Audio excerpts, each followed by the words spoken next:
오늘 또 그대의 최고의 날입니다.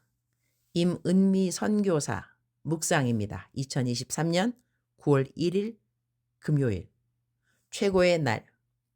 하나님 말씀을 지키기 원하는 내 마음이 항상 변함이 없기를. 신명기 5장. 요즘도 나는 프리즌 리바이블 사역을 통해 담장 안에 있는 재소자분들로부터 손글씨 편지를 받는다.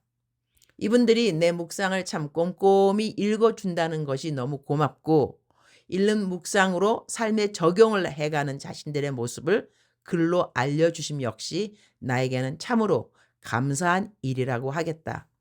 손글씨 편지의 내용을 읽으면서 나름 생각하고 그리고 나 자신을 반성하는 시간도 되고 있다. 아래 어느 제소자분의 글을 좀 줄여서 옮겨본다. 얼마 전 묵상에서 카드 빚에 대한 말씀을 주셨는데, 나의 인생을 돌아보니 나 또한 빚으로 시작해서 빚으로 끝난 것 같은 생각이 든다. 지금 재판을 받고 있는 내용들을 보더라도 명색은 사업이지만 결국 카드 돌려막기와 똑같은 형국인 것이다. 그 과정에서 피해자들이 많이 발생해서 지금 재판을 받고 있는 것이다. 얼마 전 묵상에서 빚을 지면 5분의 1을 더해서 갚아야 한다는 말씀에 공감을 하고, 출소를 하게 되면 반드시 5분의 1을 더해서 갚아야겠다는 다짐을 한 적이 생각이 난다. 성경 말씀에서 사랑하는 것 외에는 빚을 지지 말라는 말씀이 생각난다. 앞으로는 절대로 빚을 지는 일은 하지 않을 거라고 매일 다짐을 한다.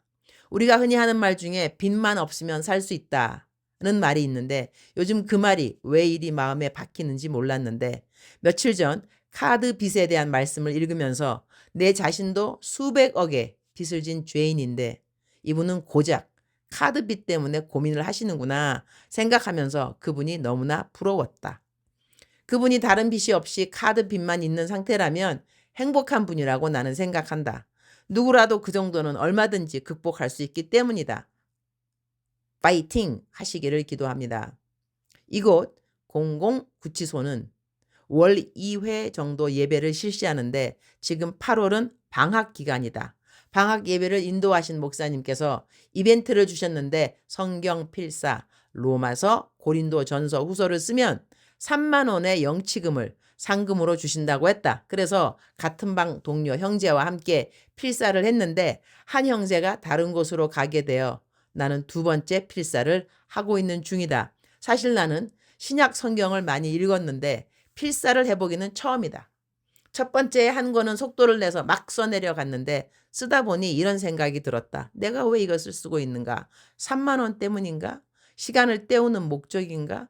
내가 성경 필사를 하는 목적은 성경 안에 계신 아버지와 예수님과 성령님을 만나기 위해서이다. 그래서 두 번째 책을 쓸 때는 한 절을 읽고 묵상한 뒤에 필사를 한다. 이렇게 해보니 성경 속에 감추어진 하나님의 생각을 알 수 있을 것 같은 믿음이 생긴다.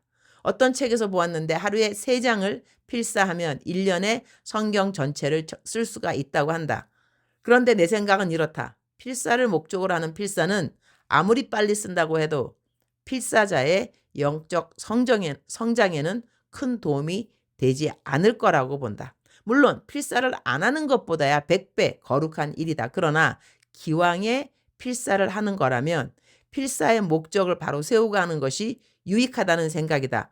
속기사처럼 빨리 쓰는 것은 무의미하다. 한 문장을 한 절을 묵상하면서, 한 문장 한 절을 묵상하면서 하나님의 생각을 깨달아가면서 필사를 한다면 필사자의 영적 훈련에 큰 도움이 될 거라고 본다.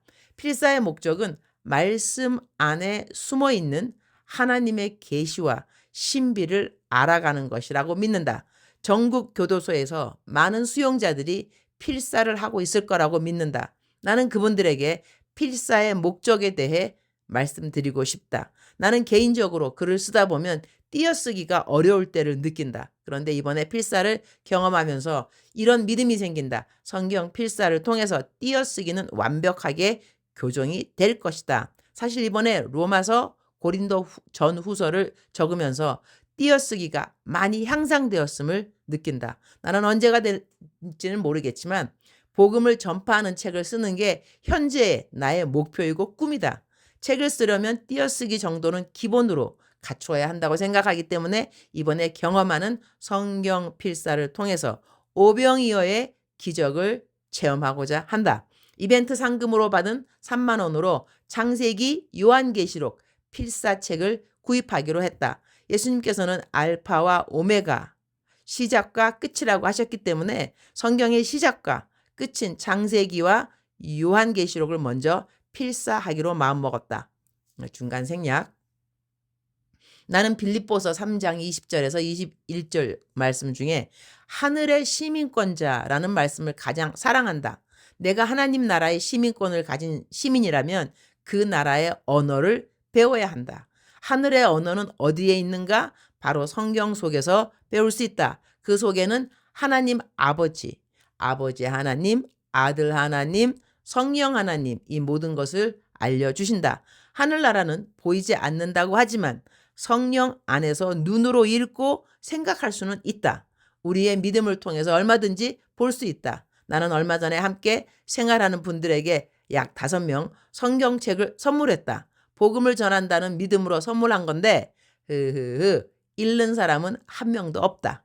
나는 가끔 이런 말을 한다. 구슬이 서말이라도 꿰지 않으면 아무 소용이 없듯이 위대한 진리라 해도 읽고 깨닫지 못하면 아무 쓸모 없는 것이다.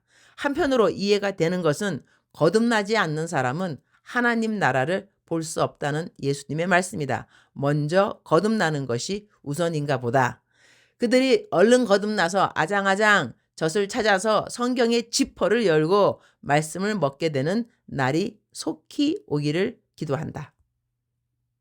개역개정 신명기 5장 29절. 다만 그들이 항상 이 같은 마음을 품어 나를 경외하며 내 모든 명령을 지켜서 그들과 그 자손이 영원히 복 받기를 원하노라. Oh, that their hearts would be inclined to fear me and keep all my commands always, so that it might go well with them and their children forever. 항상 이 같은 마음을 품어 라는 말씀이 마음에 와 닿는다. 항상이라는 이 말씀. 위의 구절의 배경은 백성들이 모세에게 자신들은 하나님이 들려주시는 말씀을 잘 순종하겠다는 그런 말 이후에 기록된 성경 말씀이다. 그러니 마음에 좋은 생각, 거룩한 생각, 하나님이 들으시기에 기쁘신 생각을 가진 사람은 그 생각을 변하지 않고 항상 같은 마음을 품으라는 것이다. 나는 하나님 앞에서 어떤 마음을 품고 있는가? 어떤 마음을 품었을 때 하나님이 기뻐하셨는가? 그 마음을 변치 않고 항상 같은 마음으로 지금도 품고 있는가? 아니면 품으려고 노력은 하는가? 주님, 오늘 또 최고의 날입니다. 요즘은 하나님이 계속해서 주시는 성경 말씀이 있습니다. 그러므로 때가 이르기 전 곧 주께서 오시기까지 아무것도 판단하지 말라. 그가 어둠에 감추인 것들을 드러내고 마음의 뜻을 나타내시리니 그때에 각 사람에게 하나님으로부터 칭찬이 있으리라. 고린도전서 4장 5절 말씀입니다. 이전에는 이 말씀을 대하면 함부로 사람들을 판단하면 안 되는구나. 그렇게까지만 생각했는데 요즘은 이 말씀의 맨 마지막 부분이 계속 마음을 울립니다. 각 사람에게 하나님으로부터 칭찬이 있으리라. 그러니 하나님이 각 사람에게 칭찬할 것을 알고 있으시다는 것이지요. 나는 모르지만 하나님이 알고 계시는 칭찬할 만한 것들, 어느 형제나 자매가 혹 나에게는 못했다 하더라도 하나님에게 칭찬받을 어떤 일을 해놓았을 수가 있겠구나 하는 그런 생각을 하게 됩니다.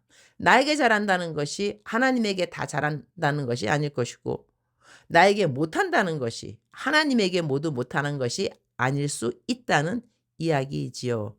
나이가 들어가면서 좀 더 성숙하고 좀 더 겸손하고 좀 더 온유한 사람이 되고 싶습니다. 남을 판단할 것을 찾는 것보다는 하나님이 이 사람을 보면 칭찬할 것이 무엇이 있을까를 생각해 볼 수 있는 내 나이에 맞는 삶의 여유가 필요하겠구나. 그런 생각을 해보게 되는 요즘이라서 감사합니다. 주님 사랑합니다. 주님 감사합니다. 오늘 또 우리 주님 저를 보시면서 하루 종일 기쁘시면 참 좋겠습니다. 사랑하는 그대여, 사랑하는 그대여 출석 부르고 있습니다. 대답하셔야죠. 사랑하는 그대여, 사랑하는 그대여. 하나님께서 오늘 또 그대를 사랑하는 내 딸아, 사랑하는 내 아들아 이렇게 불러주십니다. 오늘은 묵상이 길어서 제가 미니 설교를 할 수 없겠네요. 사랑하는 그대여 축복합니다. 사랑하는 그대여 사랑합니다. 오늘 또 그대의 최고의 날입니다.